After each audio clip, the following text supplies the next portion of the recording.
আসসালামু আলাইকুম, আমরা আলফা বলছি। আমি কখনো ভাবিনি এগুলা নিয়ে কখনো ভিডিও বানাবো, বাট পরিস্থিতিটা এমন ছিল, পাকাটা করতে হলো। আমরা এই এলাকাটা দেখার জন্য আসছিলাম, যে শুনছি এই এলাকার রাস্তাটা অনেক খারাপ এবং আমাদের রাস্তা থেকে বেশি দূরে আসা লাগেনি রাস্তার এই অবস্থাটা পাওয়ার জন্য, এবং ওই সাইডের অবস্থা আরো বেশি খারাপ। রাস্তার উপর অনেক কিছু নির্ভরশীল, কখনো কি শুনেছেন কৃষি নির্ভরশীল? আজকে আমরা এমন কিছু একটা বলতে যাচ্ছি। কসবা থেকে হাটদা পাঠাপুকুর 2 কিলোমিটার রাস্তা, কিন্তু এই 2 কিলোমিটার রাস্তার উপর নির্ভরশীল 1200 বিঘা কৃষি জমি। 1200? কিন্তু 1971 সালের পর থেকে আজ পর্যন্ত এই রাস্তা কোনো মেরামত করা হয়নি। এই 1200 বিঘা জমি 12 মাসে ফসল হয়, কিন্তু এই 1200 জমি অব্দি যাওয়া আসা করার একটা মাত্র রাস্তা, তার এই অবস্থা।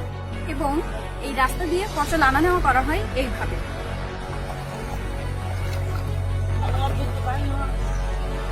এই রাস্তাটি যদি মেরামত হয়ে যায় তাহলে দুর্ভোগ কমানো সম্ভব এবং ফলনও বাড়ানো সম্ভব।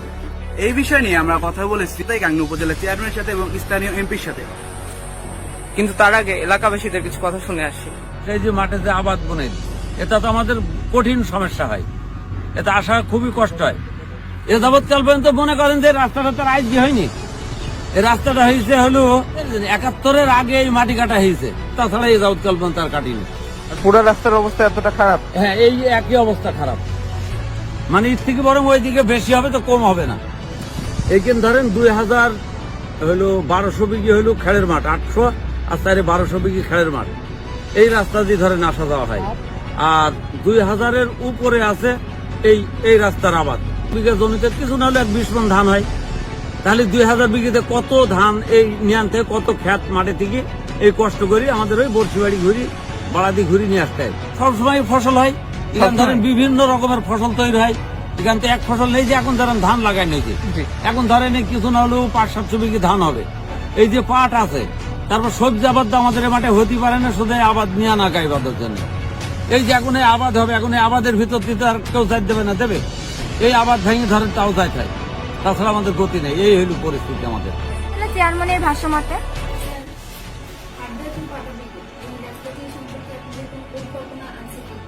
ধন্যবাদ। একটা গুরুত্বপূর্ণ সড়কের ব্যাপারে আমার কাছে জানতে চাওয়া হয়েছে। রাস্তাটি এত জনগুরুত্ব সম্পন্ন যে সেখানে আমাদের 1200 বিঘা জমিতে আমাদের চাষাবাদ হয় এবং গুরুত্বপূর্ণ এবং খুব ভালো ফসল। সেই ক্ষেত্রে আমরা এই রাস্তাটি নিয়ে আমাদের পরিকল্পনা আছে।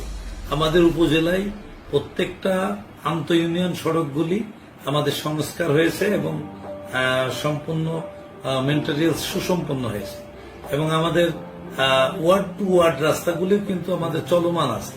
আমাদের সংস্কার এইভাবে মেনটেন্যান্স গুলি সম্পূর্ণ সংস্কার আছে।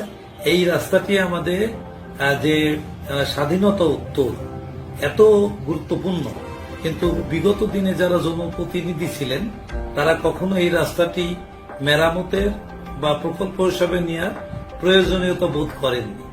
আমরা এটা সরজমিনে জনপ্রতিনিধি হয়ে এলাকার জনগণের চাহিদা অনুপাতে এটাকে বিবেচনায় নিয়েছি এবং এটাকে ইঞ্জিনিয়ার দিয়ে আমাদের মাপযোগ এস্টিমেট করা এবং পরবর্তীতে টাকা বরাদ্দ এবং বরাদ্দর পরে সেই রাস্তাটি আমাদের নতুন রাস্তা মেরামত করা, এই আমাদের আগামী দিনে পরিকল্পনা আছে। সেটা আমরা মনে করি যে 2-1 বছরের ভিতরেই আমাদের এই পরিকল্পনা বাস্তবায়ন হবে। আর এমপি সাহেব যা বললেন, কিন্তু এমপি মহোদয় এলাকায় না থাকায় তার সাথে আমরা অনলাইনে যোগাযোগ করেছি। ধন্যবাদ তোমাকে, অসংখ্য ধন্যবাদ। তুমি গ্রামীণ জনপদের মানুষের দুঃখ দুর্দশার কথা তুলে ধরছো, এই জন্য আন্তরিকভাবে ধন্যবাদ জানাচ্ছি। তুমি যে রাস্তাটির কথা বলছো সেই রাস্তাটি সম্ভবত কসবা গ্রাম থেকে তুলাউড়ি, কসবা টু তুলাউড়ি মাঠ বলে একটা রাস্তা রয়েছে, যেটা পাটাপুকুর পর্যন্ত গেছে, মেহেরপুর সদর উপজেলার সাথে সংযুক্ত হবে। তো আমি বিষয়টি আমি নির্বাচিত হওয়ার পরেই এই রাস্তাটি আমি জিএপি অর্থাৎ বৃহত্তর গোষ্ঠীর আওতায় অন্তর্ভুক্ত করেছি। এক্ষেত্রে আমাদের অবশ্যই খেয়াল রাখতে হবে যে যে সমস্ত জনপদে গ্রামগুলোতে মানুষের গ্রামের ভিতরে যে রাস্তাগুলো যেখানে সচরাচর মানুষ সারাদিন চলাফেরা করে, অর্থাৎ গ্রামের ভিতরে রাস্তাগুলো আগে প্রায়োরিটি গুরুত্ব দিয়ে অগ্রাধিকার ভিত্তিতে সে কাজগুলো করতে চাই। এরপরে আমরা মাঠের দিকে যেতে চাই। তো ইনশাল্লাহ এই রাস্তাটি অচিরেই আমাদের পাকাকরণের কাজ হবে। একটি রাস্তা ক্ষতিগ্রস্ত হলে সেটি মেরামতের জন্য অনেক সময় দিতে হয়, অনেক কষ্ট পেতে হয়। সে কারণে নতুন নতুন রাস্তা ইনশাল্লাহ আগামী 2 বছরের মধ্যে গাংনী থানার যে সমস্ত বৃহৎ রাস্তাগুলো আছে, অর্থাৎ 2 কিলোমিটারের উপরে যে রাস্তাগুলো আছে, সেই রাস্তাগুলো আগামী 2 বছরের মধ্যে ইনশাল্লাহ সবগুলো হয়ে যাবে বলে আমার কাছে মনে হচ্ছে।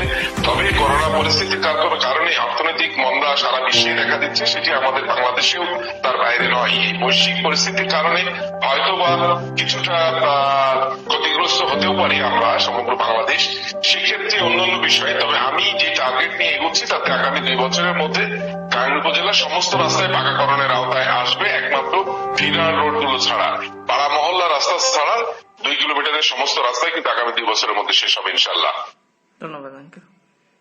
প্রত্যেকটা কোণা, প্রত্যেকটা জুড়ে একটা সম্পূর্ণ দেশে পরিণত হয়, এবং দেশের কোনো একটা জায়গায় সমস্যা হলে সেটা আমাদের সমস্যা। বর্তমানে আমাদের কিছু করার ক্ষমতা নেই।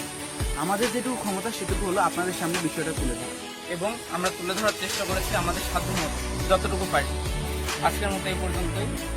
ভালো থাকবেন, দেখা হবে আগামী পর্বে।